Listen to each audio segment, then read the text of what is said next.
নমস্কার বন্ধুরা, রসনালয়ে আপনাদের সবাইকে স্বাগত। অনেক সময় দেখা যায় চায়ের সাথে বিস্কিট খেতে ভালো লাগে না, বা অনেকে বিস্কিট খেতে পছন্দও করেন না। তখন কিন্তু বানিয়ে ফেলা যায় চটপট এই মিনি কেক। আর এই মিনি কেক বানানো কিন্তু ভীষণই সহজ। চায়ের জল বসিয়ে চা ফুটিয়ে নামানোর আগেই কিন্তু তৈরি হয়ে যাবে আমার এই মিনি কেক। তো এর জন্য প্রথমেই আমি নিয়ে নিচ্ছি মেজারমেন্ট কাপের 1 কাপ ময়দা, যেটা একটা চালনির মধ্যে দিয়ে খুব ভালো করে চেলে নিলাম, তাহলে আর ব্যাটার তৈরি করার সময় এটা লাম্পস তৈরি হবে না। দিয়ে দিলাম অল্প করে একটু নুন, আর দিয়ে দিলাম 1/2 কাপেরও কম চিনি। এরপরে এখানে আমি দিয়ে দিচ্ছি 1/2 টেবিল চামচ সিনামন পাউডার বা দারচিনির গুঁড়ো। ভালো করে সবগুলোকে মিশিয়ে নিলাম। এরপরে যে মেজারমেন্ট কাপের মাপে আমি ময়দা নিয়েছিলাম, সেই মেজারমেন্ট কাপের মাপে আমি 1/2 কাপ দুধ নিলাম, আর তারই সাথে নিয়ে নিলাম 1/2 কাপ জল, অর্থাৎ 1 কাপ দুধ আর জল আমি মিশিয়ে এর মধ্যে দিয়ে দিলাম। এরপরে ভালো করে আমি সবটাকে গুলে নেব। তো সবটাকে ভালো করে গুলে নেওয়ার পরে এখানে এবার আমি দিয়ে দেবো 1 টেবিল চামচ তেল।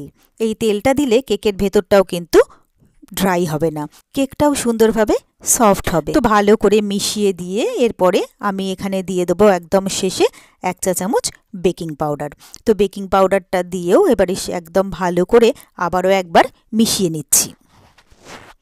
আর এই কেক একবার বানিয়ে খেলে বারবার খেতে ইচ্ছা করবে, আর এটা বানানো এত সহজ যে ঝটপট তৈরি হয়ে যাবে।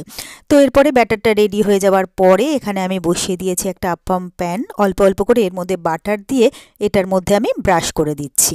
তো সবটাকে ব্রাশ করে নিয়ে এরপরে একটা হাতায় করে ব্যাটারটা নিয়ে এই প্রত্যেকটা গর্তের মধ্যে আমি ব্যাটারটাকে দিয়ে দিচ্ছি।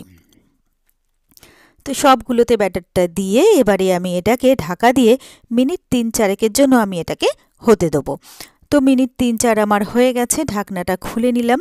তো সুন্দরভাবে কিন্তু আমার এক সাইডটা হয়ে গেছে। তো একটা একটা করে উল্টে দিচ্ছি, আর কেকের কালারটাও কিন্তু ভীষণ সুন্দর এসছে। তো প্রত্যেকটা কেক আমি একবার করে উল্টে দিয়ে এটাকে আমি আবারও ঢাকা দিয়ে 2.5 থেকে 3 মিনিটের জন্য এই পিঠটাকে হতে দেবো। তো প্রায় আমার 2.5-3 মিনিট হয়ে গেছে, আমি ঢাকনাটা খুলে নিচ্ছি। তো মিনি কেক কিন্তু আমার একদম রেডি। তো একে একে এগুলোকে আমি তুলে নিচ্ছি। এরপরে আমার আরও যতটা বাকি রয়েছে সেগুলোও আমি একইভাবে তৈরি করে নেব। তো এরপরে এটাকে আমি সার্ভ করার জন্য সুন্দরভাবে সাজিয়ে নিলাম। আর এদিকে কিন্তু আমার চাও একদম রেডি হয়ে গেল। তো ব্যাস, তৈরি হয়ে গেল আমার খুব সহজে আর খুবই চটপট দারুণ টেস্টি মিনি কেক। আর আমার এই রেসিপিটা যদি আপনাদের ভালো লেগে থাকে তাহলে আপনারাও বাড়িতে ঠিক এইভাবে একবার ট্রাই করে দেখবেন। আশা করি আপনাদেরও ভীষণ ভীষণ ভালো লাগবে।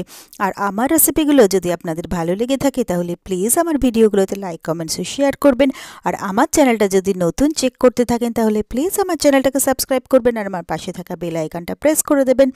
আর আমার ফেসবুক পেজ আর ইনস্টাগ্রামটাকেও ফলো করে নেওয়ার জন্য আপনাদের কাছে অনুরোধ রইল।